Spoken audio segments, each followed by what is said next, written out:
안녕하십니까. 오늘은 금융시장 관련된 내용을 중심으로 좀 짧게 진행하겠습니다. 이란전 패배, 국채위기 재점화되나, 굶주리는 링컨 항모 수병, 일어나 쿠바 침공하러 가야지, 매국노에 맞서는 아르헨티나 국민들, 이런 제목으로 시작했습니다. 먼저 아르헨티나 파타고니아에 이유를 앞서는 불이 일어났습니다.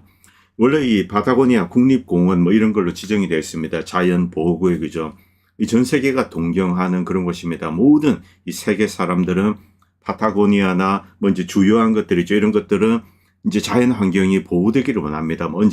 언젠가는 한번 가봐야 되겠다. 그런데 만약에 이곳에 불을 지른다 그러면 이제 화재가 나죠. 그러면은 땅을 매각할 수 있다. 이렇게 토지법을 바꾸려고 했습니다. 그런데 이유가 알 수 없는 불이 계속 일어났습니다. 근데 이제 곳곳에 관광객들이 돌아다니면서 치사 캠핑을 하고 또 여기저기서 불이 동시다발적으로 일어나고, 그런데 찾고 보니까 무슨 IDF 이스라엘 군인 소속 여행을 왔다 관광객들 이들이 이제 떼거지로 잡히는 거죠.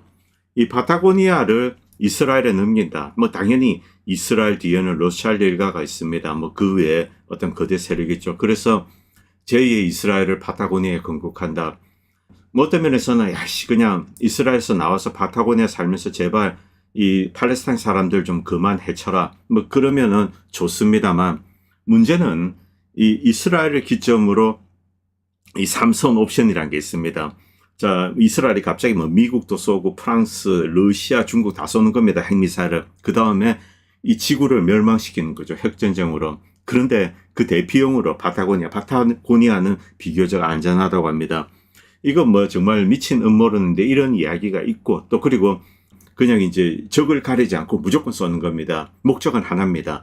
세계적인 핵 전쟁을 일으키기 위한 거죠. 어쨌든 이런 미친 계획이 있기 때문에 파타고니아 이주하려는 것, 이렇게 돼서 이제 우려를 하지 않을 수가 없습니다. 여러분들 보시면 아시겠지만 이 잡고 나니까 이제 여기저기 취사하고 캠핑을 하는 거죠. 불나고 그러니까 잡았습니다. 그런데 이제 그쪽 나라에서 온 관광객이죠. 이기 때문에 크게 이슈가 되었는데, 자, 이 토지법을 밀레이 대통령이 이제 개혁하려고 했습니다. 이제 새로 개혁이 아니죠. 개악인데, 이렇게 하려고 했는데 결국 이 아르헨티나 국민들, 애국적인 아르헨티나 국민들이 들고 일어났습니다. 그래서 이 연일 시위를 하면서 결국은 이 계획을 좌절을 시켰습니다. 자, 그런데 이렇다고 이제 안심할 수 있는가? 그렇지가 않다는 거죠. 자, 지금 아르헨티나는 엄청난 이 국가적인 빚을 지고 있습니다. 여기에 결정적인 기여를 한 나라는 사실은 트럼프 대통령입니다. 2019년 무려 400 몇십억 불을 대출을 해주죠. 자, 그 다음에 추가적으로 또 이제 200억 불 정도를 2025년에 해줍니다. 결과적으로 이 트럼프 대통령이 직접적인 이제 돈을 빌려준 게 무려 600억 불에 육박합니다. 이 아르헨티나 돈이 없는 나라입니다. 빚더미 있습니다. 자, 이 빚을 못 갚게 되면은 땅이라도 내라 팔아야 됩니다. 그렇기 때문에 이 파타고니아를 결국은 매각하지 않을 수 없다. 그리고 만약에 이것을 거부하는 정권이 들어선다. 이때는 미국이 나서서 그 정권을 끌어내리게 될 겁니다. 그리고 이 정도 거금을 동원할 수 있는 세력은 당연히 그쪽 나라입니다. 이 중동에 있는 그쪽 나라죠. 어쨌든 좀 우려되는 상황입니다. 일단 국민들이 시위를 해서 토지법은 막았습니다. 그러나 끝난 것은 아닙니다. 그리고 지금 계속 시위가 되고 있는데 제가 이 영상을 검열했습니다. 그쪽 이제 깃발이죠. 그래서 이런 거는 하면 안 되니까 다 제가 가렸는데, 어쨌든 이렇게 이제 국민들이 시위를 하면서 이제 토지법은 일단 저지는 시켰습니다. 계약이죠, 계약. 자, 그리고 북한 이야기 잠깐 드리겠습니다. 이 파이낸셜 타임즈 그리고 블룸버그에서도 이런 기사가 올랐습니다. 북한 경제가 굉장히 좋아지고 있다. 2014년 이제 남한 대비 북한의 이제 전기 밤입니다. 밤의 모습이죠. 평일만 조금 많았습니다. 그런데 이 북한에 이 곳곳에 지금 전기가 들어오고 있다고 합니다. 이 북한 경제가 침몰하겠는데 이 결정적인 책임 원인은 누가 제공했는가? 중국입니다. 이 중국과 러시아가 이 북핵을 이유로 이제 미국의 제재안에 동참을 했죠. 그리고 이 북한을 경제적으로 완전히 고립시킵니다. 이 북한은 이제 이 제재에서 탈출했습니다. 첫 번째는 러시아입니다. 러시아 측에서 열렸습니다. 북한이 러우전에서 이제 러시아 측을 도와주고, 자, 이제 러시아로부터 여러 가지 지원을 받게 되고, 자, 그러자 이 중국 입장에서는 애가 달죠. 왜냐하면은 북한은 중국에도 굉장히 중요한 나라입니다. 전략적으로. 이 너무 이 러시아에 가까이 붙으면은 이것도 이제 곤란하죠. 그래서 이 시진핑이 적극적으로 이제 북한의 문을 두드렸습니다. 어쨌든 최근에 이제 북한의 공업 그리고 특히 이 경공업 관련돼서 중국이 상당한 투자를 하고 있다고 합니다. 뭐 섬유라든가 이런데 공장을 짓고 사실 뭐 이 개성 공장 같은 게 이제 그런 이 역할을 했었는데 어쨌든 최근에 중국이 들어와서 이 북한의 이제 경공업 그리고 이제 좀 수준은 아직 낮습니다만 중화학에 기반을 닦고 있다고 합니다. 그리고 무기 생산도 박차를 가하고 있고 2025년 밤에 이 북한이 이 정도로 이제 밝아졌습니다. 그리고 이 북한의 세입이 늘어나고 있다. 뭐 일단 공업이 활발해지고 공장이 있고 여기서 이제 세수가 들어오는 거죠. 이 북한 경제가 분명히 발전하고 있는 것은 틀림이 없습니다. 특히 러전이 시작되고 그 이후 처음엔 러시아, 그 다음에 이제 중국이 달라붙었습니다. 북한이 완전히 러시아 영향권으로 들어가는 것, 이것은 이제 중국이 원하는 것은 아닙니다. 그래서 이제 중국이 최근에 이 투자를 강화했다고 합니다. 그리고 이 러전 이야기 잠깐 드리겠습니다. 이 러시아가 이 스타링크 기지국, 이제 이렇게 수신하는 어떤 터미널들 있죠. 이런 것을 쉽게 탐지하고 파괴하고 있다. 최근에 한 20여 개 정도를 파괴했다고 합니다. 이런 식으로 이 하르키프 지역에 어떤 이제 드론을 날릴 수 있는 기반들 이런 것을 파괴를 하는 거죠. 그리고 이란 단신 잠깐 말씀드리겠습니다. 이 전쟁은 이란이 승리하고 미국이 패배한 겁니다. 미국은 빨리 로스커스라고 자 이제 나라를 다시 추스릴 이제 그럴 작업에 들어가야 됩니다. 미국의 하드파워, 소프트파워가 있는데 미국의 패권은 이 물리력과 동시에 소프트파워로 함께 이루어져 있습니다. 미국이 이란 사람들을 해쳤다. 초등학생들 한 방에 180명을 날려버렸다. 그래서 미국이 강하다. 이란의 병원들, 어린이 병원도 두들겨 팼다. 암연구소도 두들겨 팼다. 여대생 기숙사도 날렸다. 분유공장도 날렸다. 그리고 이제 미국은 강하다. 이런 소리 떠들어봐야 전 세계 돌아다니면 욕밖에 못 듣는 거죠. 자, 그리고 이 미국이 그럼 전 세계 돌아다니면서 미국 욕하는 놈들 두들겨 지어 박을 겁니까? 불가능하죠. 그렇기 때문에 미국은 이 소프트 파워를 복원하기 위해서 이제 노력을 해야 됩니다. 트럼프 대통령 할 수 없습니다. 이건 한 2억의 정권이 지나야 될 정도로 상당히 지난한 작업입니다. 똥을 싼 사람, 똥을 치우는 사람 따로 있습니다. 자, 지금 이 트럼프가 온전하게 로스컷, 이 손절을 하지 못하고 있기 때문에 계속 시끄러운 거죠. 그리고 계속 이제 이 추락을 하고 있는 겁니다. 이 5,000명 이상의 선원과 해병대원이 USS 링컨 항모에 갇혀 있습니다. 포드 항모, 베네수엘라 투입되고 그 다음에 이제 항공모함이 부족하니까 바로 끌고 왔습니다. 그리고 어떤 일이 있었습니까? 변기가 막히고 불이 나고 결국 돌아갔습니다. 1년 반 이상 이제 수리를 해야 된다. 뭐 이런 이야기 들려오고 있는데 자, 그리고 이 화재가 수병들이 일으켰다. 이제 너무 고통스러워서 청바지를 변기에 집어넣고 그리고 뭐 불을 질렀다. 이런 루머도 들려오고 있습니다. 아직은 확인되고 있지 않습니다. 이 수병들이 헷가닥 할 수가 있다는 거죠. 그런데 이 링컨 항모 역시 마찬가지입니다. 지금 뭐 아라비아해에 떠 있는데 원래 이 6개월, 7개월 이 정도로 하고 그 다음에 집으로 돌아갑니다. 모항으로 돌아가는데 지금 9개월째입니다. 그리고 보급도 어렵습니다. 자, 지금 이 수병들 엄청난 고통을 받고 있는데 가족들에게 호소를 하고 있습니다. 곰팡이 핀 샤워실, 변기가 고장나고 그리고 몇 주 동안 온수가 나오지 않고 있다고 합니다. 반컵의 쌀, 그리고 2개 또띠아로 줄어든 식사, 비누, 그리고 이제 겨드랑이 바르는 이 디오더런트, 이 냄새를 막는 거죠. 그 다음에 치약, 이런 것들이 떨어져 가고 있죠. 그리고 이 가족의 말에 따르면은 이 배에는 군의관들이 있습니다. 선원들이 너무 지쳐서 항구에 도착하지 않으면 사람들이 미쳐버릴 거다. 이런 경고까지 하고 있다고 합니다. 3개월 전 이제 4월 달에 가족들이 처음에 이제 경종을 울렸을 때 피터 헤그세스는 이거 가짜 뉴스다 이렇게 일축을 했습니다. 자, 그런데 심각한 상황이라는 거죠. 지금 이제 9달째입니다. 자, 포드 항모는 11달째 떠 있다가 간 거죠. 자, 이것은 두 가지를 암시하고 있는데 첫 번째, 이 적시에 로테이션을 할 수가 없다는 겁니다. 항모 전단이. 그리고 항모만 힘들까요? 주변에 이제 호위함들 다 힘듭니다. 이 미국이 이 항모 운용할 수 있는 능력, 보통 이제 지금 현재는 3.5 정도로 봅니다. 0.5는 강습 상륙함이죠. 그런데 지금 이제 2.5가 여기 와 있습니다. 자, 이런 문제가 생겼는데 적시에 로테이션이 되지 않고 있습니다. 이 미국은 애초 이 미사일만 부족한 게 아닙니다. 함정수, 그리고 전체적인 운용 능력, 병사도 부족합니다. 수병도 부족합니다. 수병이 부족하기 때문에 항모 전단을 이렇게 운용을 할 수가 없는 거죠. 그리고 예산도 마찬가지입니다. 이런 이제 이란과 같은 큰 나라를 상대로 이 원정전을 한다. 이게 애초 가능하지 않았다는 거죠. 자, 이제 쿠바가 또 이야기되고 있습니다. 트럼프 대통령. 어쨌든 이란에서 승리를 거둘 수 없습니다. 물론 이 미국은 뭐 이란 지도부를 공격한다, 뭐 국회의사당을 때린다. 그래서 고위직들을 해칠 수는 있습니다. 그러나 이란은 굴복하지 않습니다. 그다음 어떻게? 여전히 이 군대는 남아 있습니다. 이런 식으로 해봐야 소용이 없다는 거죠. 욕만 듣습니다. 자, 이제 눈길을 돌려야 됩니다. 쿠바죠. 이 쿠바 군사력은 미국 입장에서는 한 주먹거리밖에 되지 않습니다. 베네수엘라 역시 마찬가지입니다. 뭐가 있습니까? 아무것도 없습니다. 여기에 어떻게 할 것인가? 그런데 이런 나라라고 해서 쉽게 때릴 수 있는가? 그렇지가 않다는 거죠. 물론 쿠바에 어디 뭐 기지가 있고 뭐 공군기지 뭐가 있겠습니까? 그냥 날아가서 뭐 두들겨 패면 뭐 이 몇 시간이면 끝이죠. 베네수엘라도 그렇습니다. 뭐 베네수엘라 같은 게 사실 내부의 배신자들이 이렇게 뭐 좀 어떻게 한 것 같은데 어떤 면에서는 이 마두로가 미리 이제 미국과 딜을 했을 수도 있습니다. 사실 이 중국이나 러시아는 군사적으로 베네수엘라에 도움을 줄 수 없는 상황이죠. 지리적으로 그렇습니다. 쿠바는 더 말할 나위가 없습니다.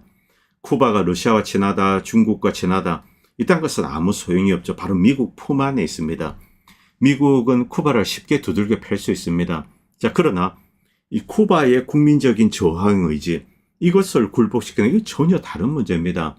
여기도 실제 이제 나라를 온전히 접수하기 위해서는 지상군이 들어가야 됩니다. 그런데 미국은 엄두를 낼 수 없죠. 그렇기 때문에 지도부 교체를 노립니다. 그래서 이 마두로와 마찬가지로 내부의 배신자들 찾아서 이제 지금 현재 정권을 일단 정권 자체 공산주의 정권을 유지를 하되 지도부만 교체를 하는 겁니다. 그 다음에 이제 트럼프 대통령, 야, 쿠바에서 승리했다. 이런 이야기를 하고 싶은 거죠. 뉴욕타임즈에 이런 내용이 올랐습니다. 자, 그런데 지금 이제 백악관 상황 이거죠. 이미 이란전에서 패스입니다. 그리고 이제 일어나 쿠바 침공하러 가야지. 이런 이야기 해야 되는 상황입니다. 글쎄요, 저는 모르겠습니다.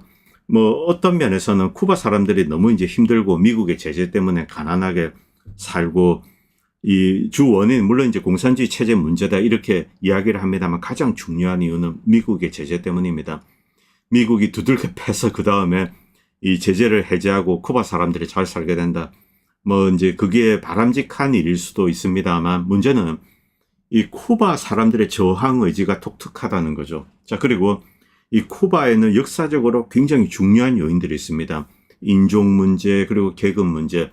자, 지금 이 쿠바 디아스포라라고 마이애미에 살고 있는 인간들이 있죠. 이들은 본질적으로 쿠바에 들어가서 흑인 피와 섞인 자들을 싹 밀어내고 자신들이 점령군으로 그리고 약탈하러 들어가는 겁니다. 트럼프 대통령이 그 이제 고속도로를 여는 거죠. 그런데 이게 쉽지가 않다는 겁니다. 어쨌든 뭐 쿠바도 좀 지켜보도록 하겠습니다. 이 트럼프 대통령이 베네수엘라 뭐 쉽게 두들겨 팼죠. 자, 그 다음에 이 베네수엘라 경제를 발전시키고 있냐 천만의 말씀이라는 겁니다. 자, 베네수엘라에 투자를 한다 어쩌고저쩌고 하지만 제가 이제 계속 이야기했습니다. 이 베네수엘라 석유는 이 경제성이 없다. 뭐 매장량이 맞다. 이딴 거 중요한 게 아닙니다. 여기에 있는 이제 이것을 가져와 봐야 여기에 이제 또 희석제를 섞어야 되고 이란산 오일 같은 것 이제 초경질유가 필요합니다. 그런데 이란 전쟁에서 실패했습니다. 그리고 베네수엘라 석유 판매 대금은 어디로 갔는지도 모릅니다. 트럼프가 컨트롤하는 이제 카타르의 슬러시 펀드, 예, 뭐 거기 들어가 있다. 자, 이 베네수엘라도 지금 뭐 지진에 이렇게 고통받고 있습니다. 그래서 여기도 부글부글하죠. 그래서 뭐 조만간에 미국에 대해서 어떤 항전 의지가 나올 수도 있습니다. 자, 그리고 이제부터는 경제 이야기 좀 드리겠습니다. NI 개입한 거, 이거 뭐 엽기적입니다. 여기에 중요한 것은 미국이 나섰다는 겁니다. 이 일본 내부 사정, 즉, 이 다카치 정부는 돈을 계속 풀어서 이 돈을 푼다는 것은 이제 두 가지 목적입니다. 이 첫 번째는 일본 국민들에게 내핍을 강요하는 거죠. 자, 이제 많이 쓰지 못합니다. 해외로 나가지도 못합니다. 그런데 엔화가 평가절하되면 어떤 요인이 있습니까? 인건비가 싸지게 됩니다. 그만큼 일본 제품이 경쟁력을 가진다는 거죠. 동시에 일본은 문화적인 강국입니다. 역사적인 유적들 잘 있고 뭐 인프라가 잘 갖추어져 있죠. 관광객들 지금 뭐 한국에서도 미국에서도 일본으로 이렇게 놀러 가고 있습니다. 뭐 엔화 평가절하 그리고 뭐 원화도 마찬가지입니다만 지금 원화도 평가절하하면은 일단 이제 외국 손님들 많이 들어오고 외화벌이가 되는 거죠. 외화벌이. 그리고 수출도 더욱더 늘어납니다. 다카이치 정부는 이것을 노리고 있습니다. 그런데 일본 중앙은행은 큰 그림을 봐야 됩니다. 단순히 이제 지금 다카이치 정권 때 뭐 경제가 붐이 일어나고 이런 것보다도 재정 건전성이라든가 그리고 국민들의 삶 이런 복합적인 것을 고려를 해야 되죠. 일본 중앙은행과 이제 정부가 충돌하고 있습니다. 그런데 여기에 이렇게 이제 미국 정부까지 개입을 한 거죠. 그런데 이미 미국에 이제 국채를 파는 것을 막고 유로화 자산을 팔았습니다. 이것 때문에 ECB에서 화를 내고 그리고 이제 EU 집행위에서도 따로 이제 미국에 이렇게 이야기를 했다고 합니다. 그런데 원래 이렇게 데이지 체인 구조상 G7 국가들입니다. 이들은 서로 이야기를 하면서 이 문제를 함께 풀어가야 됩니다. 이 국채를 서로 사주면서 이 공생관계에 있습니다. 미국이 이런 이야기를 하지 않았다는 것은 미국이 오만했다 뭐 이런 것도 볼 수 있습니다만 그만큼 급했다는 거죠. 자, 그래서 유로화 자산을 일단 팔았습니다. 그런데 이거 반복할 수 없습니다. 급기야 지난 방송에 이야기 드렸던 이제 FIMA 이 리포를 이용해서 하는 겁니다. 급전이죠, 급전. US 달러를 찍어서 일본에 빌려주고 이렇게 이제 엔화를 사게 만드는 겁니다. 이런 식으로 이제 엔화 시장에 개입하도록 하는 거죠. 그런데 이것을 일본 중앙은행도 원하지 않고 그리고 국제적으로 탐탁치가 않은 겁니다. 애초 FIMA 툴은 이런 목적을 위해서 만들어진 게 아닙니다. 일본 엔화를 서포트하고 이런 용도가 아닙니다. 미국과 관계된 중요한 국가들, 이들 국가의 비상사태 때 이렇게 유동성을 공급해 주는 겁니다. 달러 유동성을 공급해 주는 거죠. 이 스왑보다도 더 강력한 조치입니다. 이 스왑은 일본에서 이제 돈을 찍어서 미국 달러와 바꿔야 됩니다. 물론 얼마 뒤에 다시 이제 재바꾸기로 이렇게 약속을 합니다만 이 FIMA는 이제 일본은 돈을 찍을 필요 없이 미국이 돈을 찍어서 다이렉트로 빌려주는 거죠. 그 정도로 이 적극적인 심각한 이제 이머전시 조치입니다. 자, 이렇게 나왔는데 이 일본 엔화 시장도 이제 그렇게 시큰둥한 거죠. 그리고 이 중국이나 이런 뭐 국채 관련된 거 일단 미국이 일본 국채 투매를 막았다. 이 미국 국채가 여전히 이제 외국에 잘 팔려 나가야지 미국이 지탱이 됩니다. 그런데 여기 이제 또 하나의 복병이 등장했습니다. 바로 이 중국입니다. 이 중국은 미국의 많은 물건을 사면서 미국 국채를 그동안 쭉 덤프해 왔습니다. 물론 미국이 중국을 무역이라든가 이런 방식으로 괴롭히기 때문에 여기에 대한 보복을 한 겁니다만 이 중국 입장에서는 이제 미국 중심의 질서에 그대로 의존했다가는 어떤 식의 보복을 당할지 모르는 거죠. 가장 중요한 것은 바로 러시아 외환 보유금 3천억 불입니다. 이것을 서구가 동결해 버렸습니다. 완전히 이제 뭐 강탈을 해간 것은 아닙니다만 러시아가 자기 돈을 되찾을 수 없게 만든 거죠. 물론 장기적으로 강탈할 가능성도 있습니다. 그래서 이 중국은 적극적으로 이제 위안화 중심으로 세계 질서를 바꾸려고 노력을 하는 거죠. 최근에 6개 국가가 미국 달러 부채를 가지고 있습니다. 그런데 이것을 인민폐로 바꿔버렸습니다. 중국에 가니까 낮은 이자에 돈을 빌려줍니다. 그래서 인민폐로 빌리고 그 대금으로 미국 달러 빚을 갚는 거죠. 이런 방식으로 미국 달러에서 이제 점점 더 벗어나고 있습니다. 이건 역시 이 미국 국채에 이제 악영향을 주는 겁니다. 그리고 일본 내부로 들어와서 이것을 시장에서 크게 이야기하는데 뭐 제 개인적인 생각에는 이것은 뭐 큰 것은 아니라고 봅니다. 일본의 우정국이나 일본 생보사들 큰 자금을 운용하고 있습니다. 그리고 일본 국채에 이제 많은 투자를 하고 있습니다. 여기서 미실현 손실이 발생하는 거죠. 자, 이것을 미국에 적용을 해서 미국의 리저널 뱅크에 일어났던 사건과 유사한 것이 일어나지 않는가. 지금 뭐 어제부터 이렇게 이야기가 계속되고 있는데 이 블룸버그 뉴스 때문에 그런 겁니다.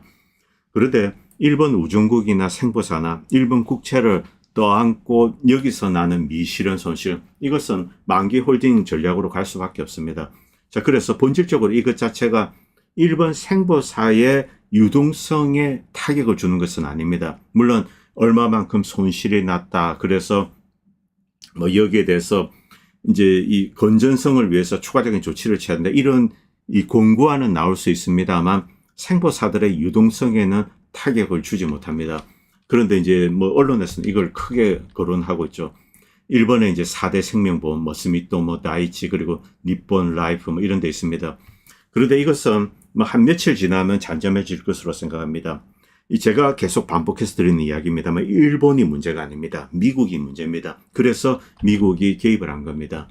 일본의 생보사 문제, 아마 요 며칠 동안 유튜브에서 시끌시끌한데 저는 이것은 유동성 어떤 문제를 일으키지 않는다라고 생각합니다. 물론 이 생명보험회사의 손실, 뭔지 미시력 손실이 이렇게 되고 여기에다가 해지를 하고 어떤 이야기 나올 텐데 이 정도 손실이 났다. 잠깐 시끄러울 수 있습니다만 중요한 것은 유동성 위기 그리고 시스테믹 리스크입니다. 일본 생보사는 그런 면에서는 안전합니다.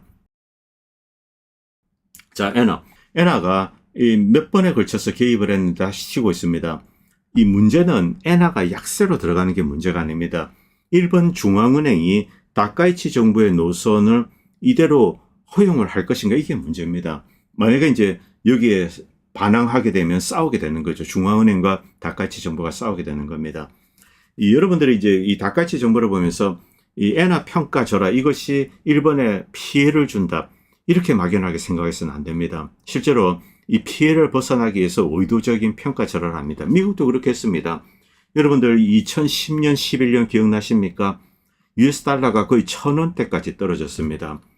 US 달러가 이제 이 가치가 많이 하락했죠. 그래서 이 중국 인민폐 받아들이고 일본이나 한국 사람들 뭐 미국에 가서 부동산 투자하고 이렇게 했습니다. 이것은 2008년 금융위기를 탈출하기 위해서 미국이 의도적으로 그렇게 한 겁니다. 이 달러를 많이 찍어냈죠. 미국의 수출을 늘리고 또 US 달러가 평가 절하되면은 이 미국에 투자할 때 매력도가 커지게 됩니다. 그래서 특히 이 중국이 엄청난 돈을 싸들고 와서 미국의 부동산을 싸그리 뭐 도리를 쳤습니다. 그것 때문에 이제 저도 크게 화가 났는데 어쨌든 이 엔화 평가 절하 이것은 일본 경제에는 장기적으로 도움이 됩니다. 그러나 중앙은행은 여러 가지 문제를 생각을 해야 됩니다. 일단 정부의 재정 건전성도 중요하죠. 자, 스캇 베센트. 이 엔화 관련돼서 여러 가지 변명을 합니다. 스캇 베센트는 전문가입니다. 이 환율 관련돼서 특히 이 영란은행과 싸워서 승리를 했고 그 다음에 말레이시아 링깃 그리고 태국 바트 이들을 공격해서 또 이제 큰 승리를 거두었죠. 그렇기 때문에 자신이 어떤 상황에 빠져 있는지 미국이 어떤 상황인지 잘 알고 있습니다. 이 엔화를 뭐 너무 강하게 가는가 뭐 하락하든가 이것을 이제 막는 겁니다. 적절한 수준에서 유지를 해야지 일종의 이제 섀도우 이 유동성이죠. 일본은 이런 역할을 하고 있습니다. 글로벌 시장에 이제 섀도우 그림자 유동성을 공급합니다. 이렇게 하면서 이제 일본은 엔화를 계속 찍어냅니다. 그러면 사람들은 이제 엔화가 추가적으로 하락할 거다 이런 기대감 하에 계속 외국에 투자를 하는 거죠. 유럽에 투자하고 미국에 투자하고 이런 방식으로 세계 각국에 이 그림자 유동성을 공급합니다. 미국의 트럼프가 원하는 것은 바로 이거죠. 미국은 이 트럼프 대통령은 주가 지수 그리고 자산 가치 여기에 목을 메고 있습니다. 뭐 중간선거 이유도 있습니다만 이런 상황에서 이것이 역전이 된다. 엔캐리 트레이드가 언와인드 된다. 그렇게 되면 이제 미국에서 난리가 나는 거죠. 주가 하락, 부동산 가격 하락, 뭐 엎친 데 덮친 격이 됩니다. 자, 그리고 이 중국은 계속 이제 자기 길을 가고 있습니다. 금을 긁어 모으고 그리고 홍콩이 금융 허브 역할을 계속 할 수 있도록 또 홍콩의 금도 늘리고 그리고 이제 중국은 국채를 계속 투매해 왔습니다. 중국은 그동안 이제 미국 국채를 꾸준히 매각을 하면서 여기까지 줄였습니다. 이 중국은 미국 국채를 사줘야 되는 그런 입장인데 이제 계속 매각을 하는 거죠. 그렇다고 이 중국에 대해서 적대시 경제 정책을 취했는데 갑자기 가가지고 국채 좀 사주세요. 이렇게 한다고 또 시진핑이 사줄 리도 만무하고 그 다음에 이 중국의 무릎을 꿇어야 됩니다. 이것은 무슨 뜻인가? 금융전쟁에서 중국이 승리했다는 겁니다. 그렇기 때문에 미국은 그렇게 할 수가 없는 거죠. 중국과 싸우기 위해서 지금까지 모든 일을 다 했는데 여기서 중국에 무릎을 꿇을 수는 없습니다. 자, 이 전 세계 중앙은행은 리저브 커런시 이 US 달러가 이제 어쨌든 기축통화기 때문에 이제 외환 보유고의 미국 국채를 좀 가지고 있습니다. 그런데 그 양보다 금양이 늘어났다. 이렇게 보시면 됩니다. 자, 이 금을 가지고 각 국가들의 외환 보유고가 이렇다. 이렇게 이야기한다는 것은 그만큼 이 미국 국채에 대해서 이 불안한 심리를 드러내고 있는 거죠. 미국 국채 물량은 그동안 쭉 늘었습니다만 이 각국의 중앙은행이 외환 보유고로 이렇게 홀딩을 하지 않고 민간 투자자나 뭐 이들이 가지고 있다는 겁니다. 자, 그리고 이 미국의 이제 국채, 여러분들 보시면 아시겠지만 결국 이 코비드가 큰 사태를 이야기했습니다. 그리고 바이든 이놈이야말로 미국 경제를 망가뜨린 놈이죠. 트럼프 대통령은 좀 안타까운 측면이 있습니다. 이 바이든이 한번 망가뜨렸는데 이것을 쉽사리 복원하기는 힘듭니다. 자, 이 바이든 때 이제 국채 발행량이 이렇게 늘었습니다. 어쨌든 이 각도는 좀 낮췄습니다만 이걸 멈출 수가 없습니다. 왜냐하면 이 중에 상당 포션은 이자 지불입니다. 그래서 이론적으로는 더욱더 늘 수밖에 없는 그런 상황이 되었습니다. 그리고 금값이 5,000불을 넘었다가 이제 과잉 이렇다 해가지고 좀 논란이 있었죠. 그리고 다시 하락을 했는데 다시 빠르게 치솟고 있습니다. 이것은 미국 국채에 대한 위기감이 커지고 있는 거죠. 동시에 이란전 때문에 미국 국채 위기감이 부각이 되고 있는 겁니다. 미국이 전쟁에서 승리했다 그러면은 이란의 천연 자원 여기에 대해서 미국이 접근권을 가졌을 겁니다. 그런데 실패했죠. 그리고 사우디나 이런 나라에 이제 미국의 자산이 있는데 제대로 수출을 하지 못하고 있습니다. 그래서 미국 국채에 대한 불안 심리가 금값에 반영이 되는 거죠. 매우 빠르게 올라오고 있습니다. 그리고 이제 이 일본인도 이 이야기에 대해서 자세히 썼는데 달러 엔게입은 필사적이었던 주체는 일본이 아니라 미국이다 이런 이야기를 하고 있는 거죠. 자, 미국은 14조 달러, 당장 9조 달러가 올해 안에 이렇게 만기가 돌아오게 됩니다. 그런데 3년 안에 만기가 도래하는 거 14조 달러입니다. 어떤 방식으로 롤오버를 할 수 있는가? 지금 이제 금리도 높습니다. 그래서 이제 새로 발행을 하려면 많은 이자를 줘야 됩니다. 이 쿠폰 레이트가 높은 거죠. 자, 지금 미국 입장에서는 이제 난감한 상황입니다. 미국 국채 수익률도 이제 낮아져야 되고 이렇게 하려면 또 이제 일본이라든가 이런 나라의 국채 수익률도 이렇게 낮아져야 되죠. 그런데 시장은 그 반대로 움직이고 있습니다. 점점 더 미국의 이자 비용이 커지는 그런 구도로 달려가고 있는 거죠. 자, 그래서 FIMA 리포도 도입하고 일본 은행에 금리 인상을 요구하고 일본 은행으로 하여금 적당한 선에서 이제 엔화 가치를 유지하라 이렇게 이제 부탁을 하는 겁니다. 그리고 유로화를 이용해서 이제 엔화 시장, 엔화를 사고 이런 거 다 마찬가지입니다. 이 중요한 것은 일본이 아니라 미국이 이제 흔들리는 상황이라는 거죠. 자, 그리고 하치펀드들, 일단 미국과 이제 일본 정부가 중앙은행도 개입을 했기 때문에 엔화에 대한 약세 베팅을 좀 청산했다 이런 뉴스도 올라오고 있습니다. 이것은 좀 기록적인데 그러나 잠깐 이렇게 청산했다가 또다시 이제 싸울 수 있습니다. 그래서 좀 주목해서 봐야 됩니다. 이 엔화가 약세로 들어가는 거 이것은 장기적으로는 일본 경제를 건강하게 만듭니다. 이게 이제 우리가 IMF 때 생각하면 되는데 이제 원화가 약세로 들어갔습니다. 그리고 대한민국은 수출을 활발히 했습니다. 해외 투자자들도 한국이 매력적이기 때문에 원화가 싸기 때문에 많이 들어왔죠. 그러면서 경제가 회복되고 또 이제 발전하기 시작하는 겁니다. 일본도 역시 그런 이제 루트로 가고 있습니다. 이 일본이 이런 선택을 한 것은 가장 중요한 있는 미국 문제가 아니라 사실은 중국입니다. 이 중국이 워낙 경쟁력 있게 이제 값싸게 좋은 질의 제품까지 지금 최근에 만들어내고 있습니다. 이 중국과 경쟁하기 위해서는 이런 조치를 이제 눈물을 머금고 취하는 거죠. 이것은 분명히 일본 국민들에게 내핍을 강요하는 겁니다. 허리띠를 졸라매자. 우리 지금 2차 대전 직후랑 비슷하다. 그래서 다시 일본인도 허리띠를 졸라매고 열심히 일을 하자. 외국 관광객들 받아서 그들의 이 잠자리도 치워주고 청소도 하고 라면도 만들어주고 이제 이렇게 다시 달러를 벌어들이는 겁니다. 장기적으로 일본이 이제 건강해지는 거죠.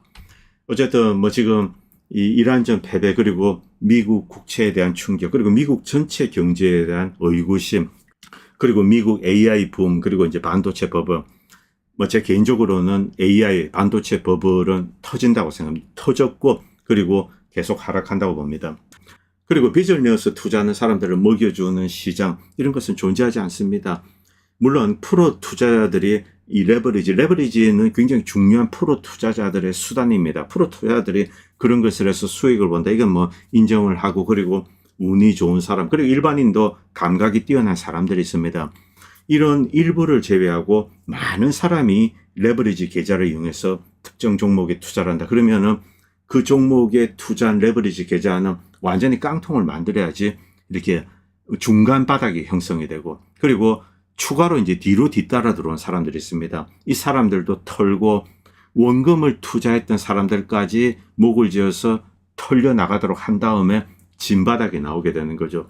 아직 뭐 그건 2, 3년 뒤에 이야기일 수 있습니다만 아직까지 거의 길이 멀다는 거죠. 최근에 다시 레버리지를 늘렸다 이런 이야기가 들려오고 있는데 이 사람들을 또다시 손절시키는 그런 하락 파도도 이제 조만간에 또 나온다고 생각합니다. 어쨌든 험난한 상황이기 때문에 주의 깊게 이 금융시장을 지켜보시기 바랍니다. 오늘 방송은 여기까지 하겠습니다. 감사합니다.